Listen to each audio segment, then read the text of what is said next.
Published, 16:30 Eastern Daylight Saving Time, the 8th of April 2019. Updated, 18:01 Eastern Daylight Saving Time, the 8th of April 2019. Havana, AP. The Trump administration is moving to end a deal allowing Cuban baseball players to sign contracts directly with Major League Baseball organizations. The change will once again require Cuban players to cut ties with their national program before signing with MLB.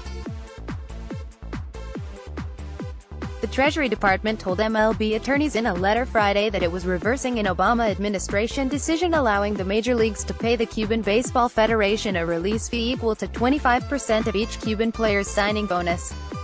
The decision made public Monday afternoon appears to make the MLB-Cuba deal unworkable by eliminating the payment mechanism, similar to one MLB has with leagues in China, Korea and Japan.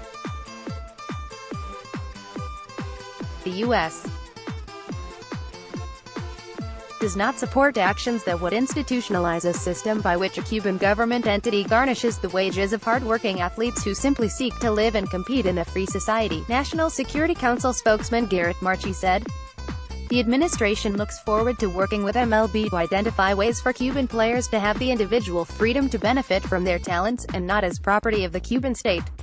The MLB and Cuba engaged in intense negotiations on a player transfer deal through the Obama administration's two-year effort to normalize relations with Cuba, but the deal was only finalized after Donald Trump took office, pledging to roll back Obama's policy. Opponents of normalization inside and outside the administration argued for its cancellation as soon as it was announced, and appear to have now succeeded. U.S.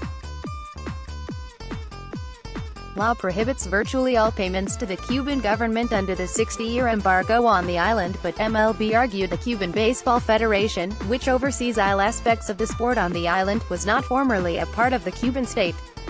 Opponents called that argument ridiculous given the tight control the highly regimented government maintains over virtually every aspect of life in Cuba. File, in this Feb.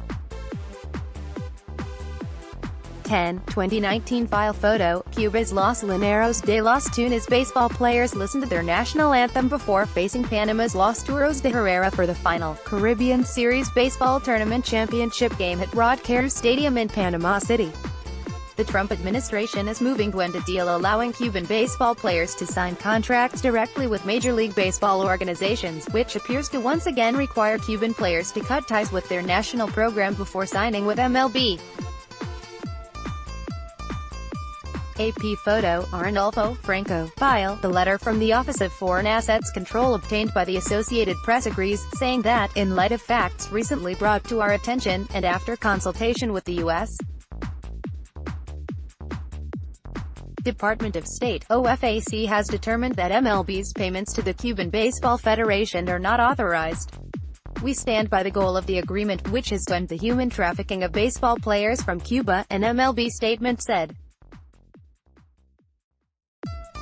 Without a formal path from Cuba to the major leagues, hundreds of top players have left the island for good, many making harrowing crossings on rafts and rickety boats in the years before Cuba abandoned a hated exit permit requirement for most of its citizens. While such dangerous escapes were mostly eliminated with greater travel freedoms, players still needed to cut ties with Cuban baseball and often their families in hometowns, going years without returning after signing with the major leagues. The deal with Major League Baseball is an attempt to stop human trafficking, encourage cooperation and elevate the level of baseball, the Cuban Baseball Federation said on Twitter. The politically motivated attacks on the deal hurt players, their families, and fans. The last week the Cuban Federation released its first group of players able to sign contracts directly with Major League Baseball organizations, and some expected to be playing in the United States this year. The 34 players were 17 to 25, classified as international amateurs under MLB rules and eligible to sign minor league contracts. No likely stars were apparent on the list, but more notable players included 22-year-old Raidel Martinez Perez and 23-year-old Livan Moinelo Pita, who have played professionally in Japan, 17-year-old infielder Loidal Chapeli Zaleta, and 18-year-old pitcher Norge Carlos Vera Aldana. The Cuban Federation also agreed to release all players 25 and older with at least 6 years of professional experience to be classified as international professionals under MLB's labor contract with the Players Association and not subject to international amateur signing bonus pools. Associated Press baseball writer Ronald Bloom in New York contributed to this report.